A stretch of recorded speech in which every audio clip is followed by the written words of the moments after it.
Welcome, everyone. Good to have a little bit of sunshine, even though it's a little chilly. We do have two items for today. I want to begin with one that is the result of several months of work with community leaders and business representatives in our community. I'm going to invite several people up to speak on the issue. Back in the middle of the summer, I was contacted by some folks in the business community who expressed concern about the growing presence of panhandlers who were appearing at various locations throughout the county. The question came up as to what, if anything, we might do to respond to the situation. So I invited a number of people from local business as well as social services and the police department and the sheriff's department to meet with me as we began to take a look at the issue, think about it, and connect with other communities to come up with some solutions. So today we want to actually talk about the approach that we've come up with, share some resources about that, and describe what will be a going forward strategy for dealing with this. So I'd like to actually invite Judy Parks from MelloCreme up to talk for a few minutes about the experience their business has had with the presence of panhandlers. So, Judy?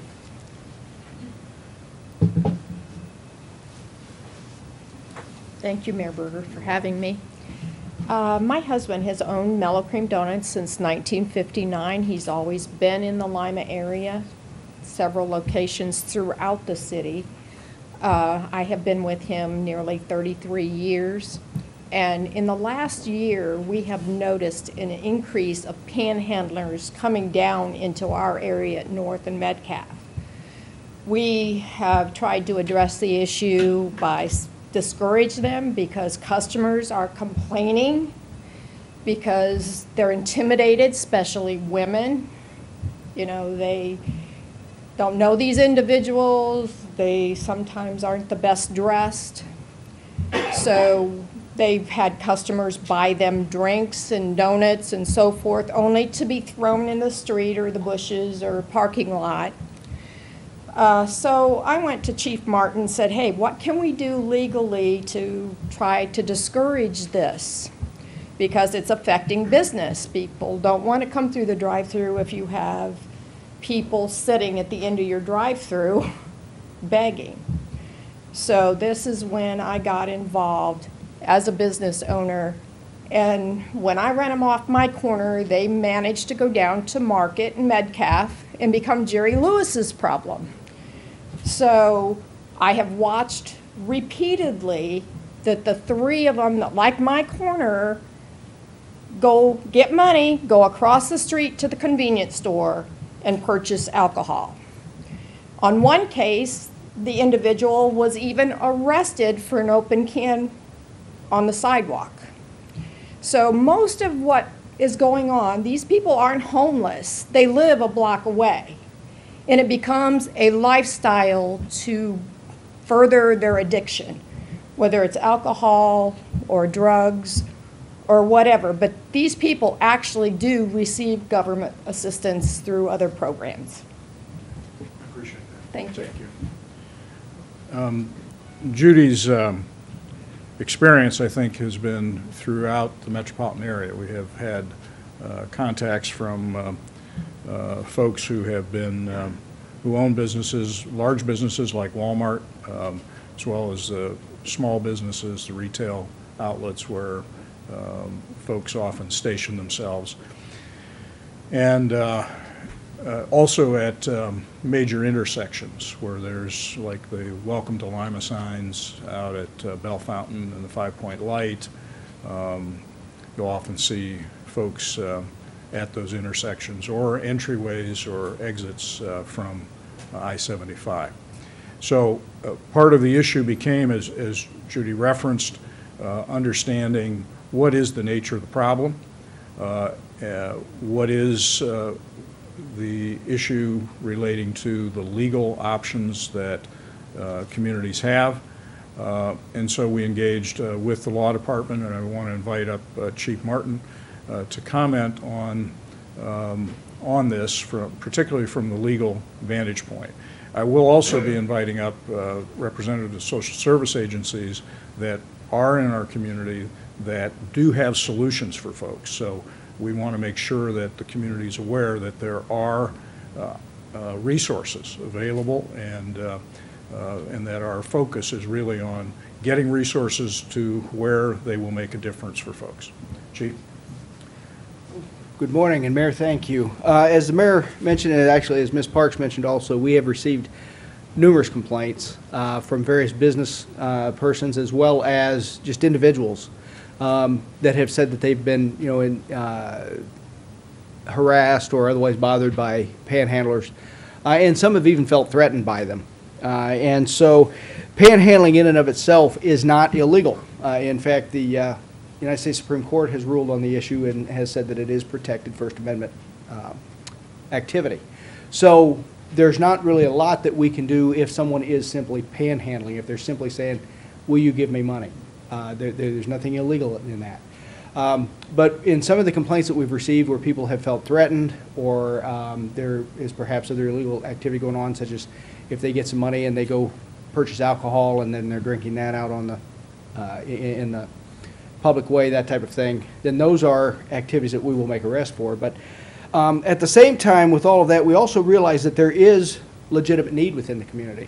But as also has already been mentioned, there are a lot of social service agencies and there are organizations that provide a lot of service already that will actually bring real help to people, because the last thing we want to do, I believe, as a community is enable people's addictions, whether it be alcohol, cocaine, heroin, or something else. We do not want to enable those addictions, because in doing so, we're not helping the person at all. All we are doing is compounding their problems and creating new problems for the people that care about them. We're creating new problems for our entire community. So that's why I like this effort that's been put together to help bring together in one listing all of the various social service opportunities out there, or social service assistance that's out there throughout our community. And the way we have instructed the Lima Police Department officers already is that as they have contact with panhandlers, when they see them out in the street, just to stop and engage in conversation with them. Again, if the person wants to walk away, they have every right to just walk away from the officer. They don't have to stand there and engage in conversation. But if they will talk with the officers, we're asking the officers to make sure that the people understand the services that are available. They can provide a list of the services for those people that are out there panhandling. And at the same time, we'll actually offer rides to various locations for the people if they're willing to accept a ride from the officer. And it is entirely up to them as to whether or not they will accept that, but we want to at least make sure that people understand the help that is available. And we also want the public to understand, though, that by contributing money directly to the individual, in many cases, if not most cases, you will actually be contributing to their addiction. They're going to spend that money on alcohol or on heroin or cocaine or some other drug of choice, rather than spending that money on their housing, on their food, on taking care of their family, those types of things. So we want to get that word out there. The last thing I would like to say is also that if someone does feel threatened, if they feel intimidated in some way by someone that's approaching them for money, give us a call. We would like to know. We will respond to those situations. If there is a legitimate enforcement action that we can take, we will do that. But if it's not a matter of enforcement, again, we can at least be that conduit to try to help to get the person to the appropriate services that are available. So, thank you. Thank you, Chief. In addition to the police department, we have had the active participation of the sheriff's department as well, and their deputies are also reaching out to individuals that are around the area. We've put together this brochure specifically to be able to hand out, and as on the back of it, as you'll see, there's a listing of those social service agencies that are available. In that regard, I want to invite up one of the offenders who just a few moments ago admitted that he gave money to an individual who was soliciting. And Mr. Schoenhofer is here from the Mental Health and Recovery Services Board, and he was doing a mea culpa just a few moments ago. So you're the reason for this problem. Well, when the mayor first contacted me about this, about the issue of panhandling, I expected a completely different result of the conversation. I thought we would be coming together to figure out how to help people, and why is this guy holding the cardboard sign? And my eyes were opened when we met with the business owners. But actually, the guy who opened my eyes the most was Scott Catlett at Our Daily Bread, who knew everybody by name. Now that was unbelievable. Like, he knew people by name. He said, "Oh yeah, that's Joe Schmo, and he lives," and he knew their address. And I thought, well, my gosh, this is a whole different program. I mean, this is not what I expected. So I went home. I went home. I went, which feels like home. I went back to my office and told one of my staff, who is a social worker like me, bleeding heart, and I had a hard time convincing her. I said, "No, these are," because she had just been out with her niece, and they gave money to some guy, and it felt good about it. And here's the thing: we are a super generous community. I mean, Allen County is a generous community, and that's the reason why we have Our Daily Bread, which is, by the way, an awesome program. Changing Seasons, where I'm going to next, is a drop-in center that's open every day of the week, and there's lunch there. There's lunch at Daily Bread. And just recently, we announced with Lima Police that we have a social worker embedded with the police right now who reaches out to people who are really in need. And what I did is I connected Jessica also with Our Daily Bread, so that if someone is truly in need, we can get them help, we can get them services, we can get them whatever they need. It really is my belief that the folks that you see holding the cardboard signs are probably have either an alcohol abuse or a drug addiction, and they just might be scammers. So I mean, we can put everybody in that in the light. And I really have changed my mind, Mayor. I'm a reformed, money given, whatever it is. And in fact, I'm going to go and write a check to Changing Seasons today. And that's what I would encourage everybody to do. It's much more effective if you find the charity of your choice, whether it's the Salvation Army or any of the other ones listed here, and write them a check, give them cash, take your children there, and you can see people who are really in need, who really are getting the help that they need, and making connections to social services, to employment. The guys holding the signs are not the people that we want to encourage. We certainly don't want to encourage them that's their work. We want them to get the help that they need, which is available in our community. And what Scott told me at Our Daily Bread is that there's no reason anybody should go hungry or homeless in Lima. There's just a lot of services available and a lot of help available to people. So that's it, Mayor. Very good. Keeping the money right there in my pocket. Thank you, Michael. And speaking of work, actual work, as you know, we've been talking about the availability of jobs in our community. Well in excess of 1,000 jobs at any given time are available. I want to invite up Jessie Garrity, who's the Workforce Development Supervisor at Ohio Means Jobs. She can describe the process that will assist anybody who's looking for work to be able to, in fact, get themselves positioned to be able to apply. Jesse? Good morning. Ohio Means Jobs Allen County is your local job center. We're at 1501 South Dixie Highway, and we are a resource available to the public to help individuals find employment and work their way towards self-sufficiency. We have job coaches available that work with individuals on a one-on-one basis to help them overcome their barriers, become job ready, and then we help them find employment. Just this morning I checked, and there are currently 1,200 jobs open and posted on OhioMeansJobs.com within a 10-mile radius of Lima. We currently work with 300 local employers to help them fill all their positions from entry level all the way to professional positions. We can help with entry-level positions. We have positions that don't require a high school diploma or GED, and then we have full-time and part-time work available. Ohio Means Jobs, we're just one piece of the puzzle. There's a lot of partners here today that we work with on a continuous basis to help anyone in the public in Allen County, to help them with the resources they need to obtain employment and work their way towards self-sufficiency. Very good. Thank you.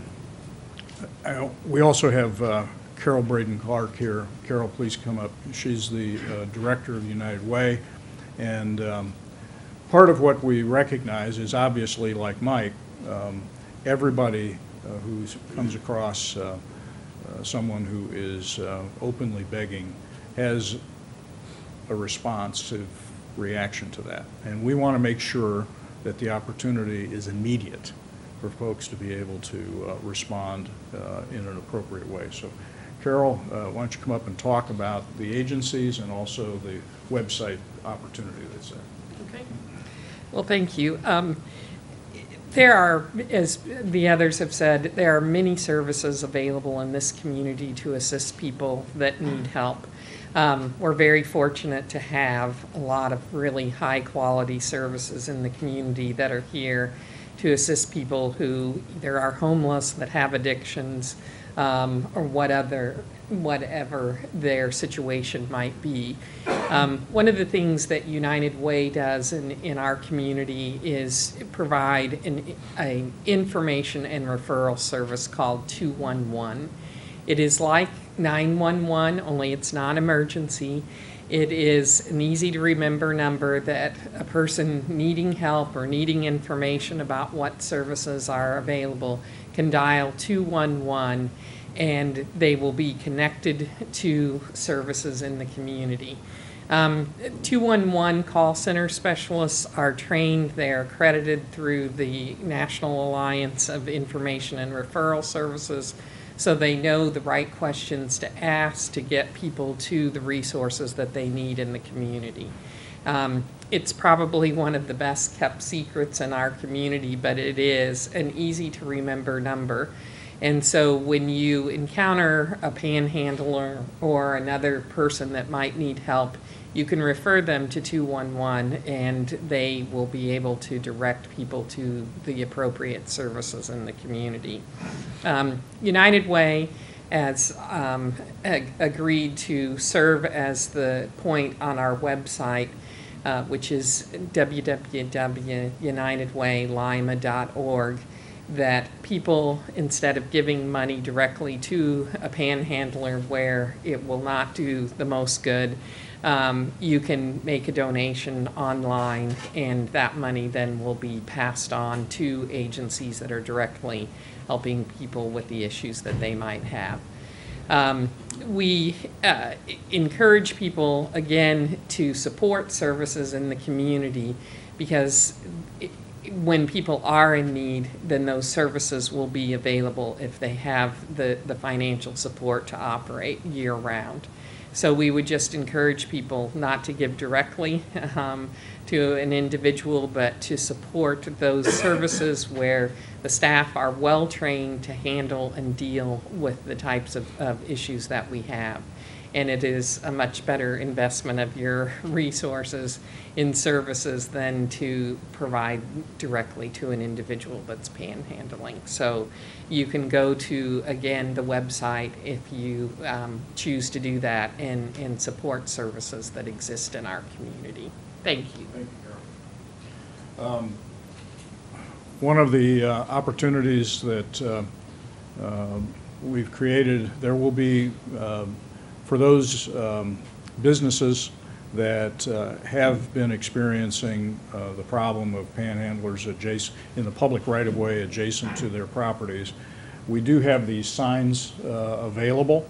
They can be erected on the property. It obviously discourages the contribution directly to the panhandler, but it also provides the website. So somebody can literally, with their cell phone, if they like, immediately gratify that sense of need to respond to somebody by going to the website, using PayPal, a link, or a credit card, and making a link directly to United Way, and United Way will then be channeling those resources to the community agencies.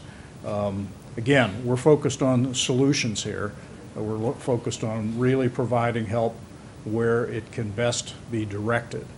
I want to fill in some of the other background to this. As Mike mentioned, Scott Catlett from Our Daily Bread made it very clear that the majority of folks who are panhandling are people who are feeding addictions.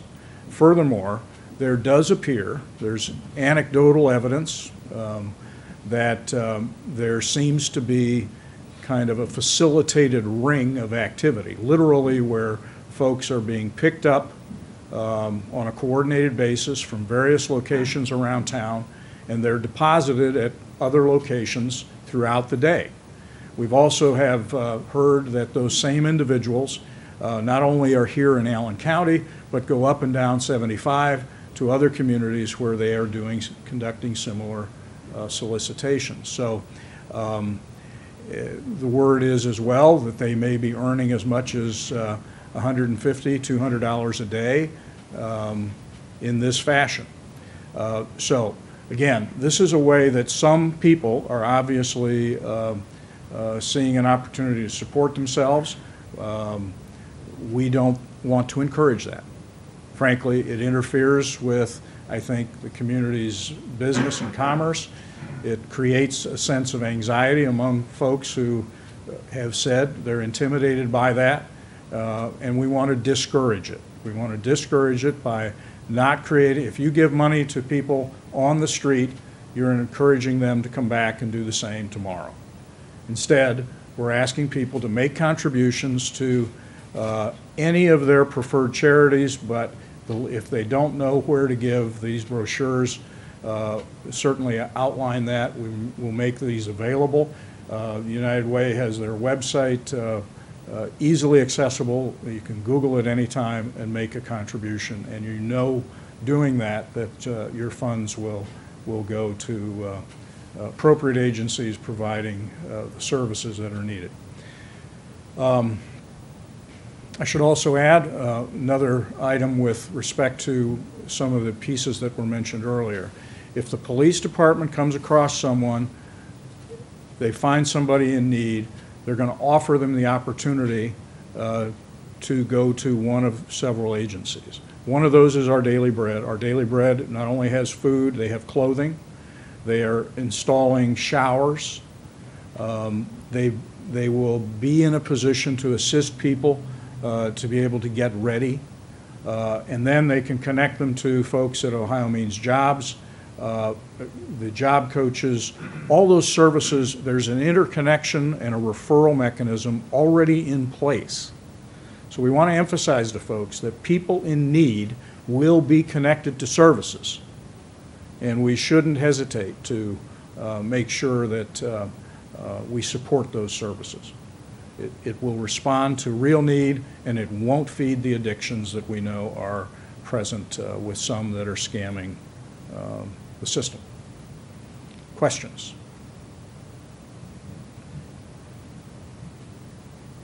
Any questions? The one thing I Mike? forgot to mention is that our crisis unit is open Come up. 24 hours. So,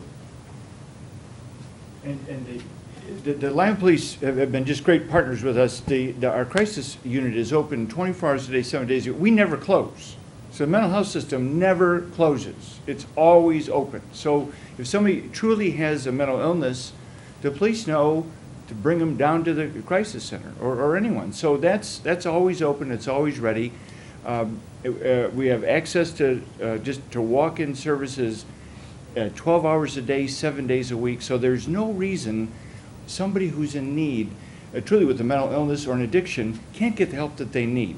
So I think that's the awesome thing that we have, Mayor, in our community is this network of services between Ohio Means Jobs, the mental health system, the soup kitchens, United Way. I mean, it really is a pretty awesome network. And if people can contribute to that, that really is contributing to the solution. Very good. Thank you. Secondly, this morning, I have an announcement to make, and I want to invite Sharetta Smith to come up and join me. I'm announcing this morning that it's my intention to appoint Ms. Smith, who's a native of Lima and who currently is a judicial magistrate in Hamilton County, Tennessee. I'm intending to appoint her as Chief of Staff for my administration. I will be back at the time that Catherine Garlock retired, which is now 7+ years. We decided at that point, because of the city's budget constraints, that, and we were substantially short in the police department, the fire department, and many other places in the ranks of the city. We decided that at that point I would defer on hiring another chief of staff. We are now at a point where the city's budget is stabilized. We have an enormous number of projects that are furiously cooking and getting ready to come out of the ground in the next year. And frankly, I need help. The administration has a lot underway, and we need to be prepared to deal with all of the work that's there. So and to give you a little bit of background about Ms. Smith, Sharetta. She is a graduate of Perry High School. She earned a bachelor's from the University of Toledo and a law degree from the Ohio Northern University, and more recently a master's of business administration from the University of Phoenix. Since 2009, she has been employed with the Hamilton County government in Tennessee, first with the Office of the Public Defender and later with the Hamilton County Court as a judicial commissioner. We would know that as a magistrate's position here in Ohio. She was recognized in 2011 as the Young Professional of the Year in Chattanooga, which is a community that some multiples of our size. So, and by the way, she retained her Lima accent. I had the opportunity to meet Sharetta when she was the, she spoke several years ago as the orator, keynote, at the Alpha Kappa Alpha sorority MLK breakfast, and she gave a very memorable and inspiring presentation. And then several months ago, she contacted me to tell me that she wanted to come back home, and she wondered if we had any challenging opportunities. Well, I can think of no more challenging an opportunity than to work in my office. We meet new things every day, and Ms. Smith is from this community. She was raised by this community, and now after obtaining really very notable professional degrees and experience, she's going to return home with a passion to invest her time and talents right here, improving her hometown. So my intention is to authorize legislation that will appear on the next council agenda, and which will then appropriate the funds for that hiring to take place. So, Sharetta, any comments? Yes, thank you. Thank you, Mayor Berger, and good morning. As Mayor Berger said, and I do have a little bit of a southern drawl now, Lima is home. In the 1940s, my late grandfather, Arthur Long Sr., was living, quite frankly, in the South. And he went to the bus station and he put his money on the counter and he said to them, take my money, take me as far north as my money will go. And that place ended up being Lima, Ohio. And from there, my grandfather sent back for cousins, friends, and everyone else and established a community of support and people that was here that, quite frankly, made this place home for me. As Mayor Berger has said, I have managed to have some very important positions in other communities. I've managed to go off and get degrees that, quite frankly, will be helpful anywhere, but this is home, and this is where I want to be, and if you guys will have me and accept me, I'm here to make this community great for all of us. So, thank you.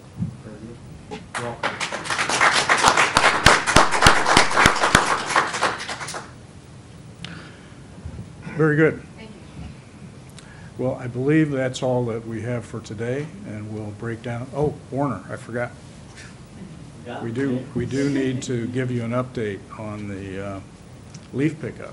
Yes, thank you. I'll be brief. So, Public Works Department is here to announce that this year's leaf collection program has been completed. So, if folks need to do anything else with leaves, they need to bag them and place them out with the regular trash per the city contract. Okay?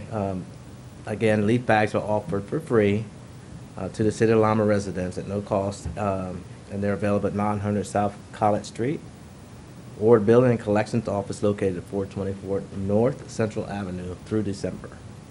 Okay?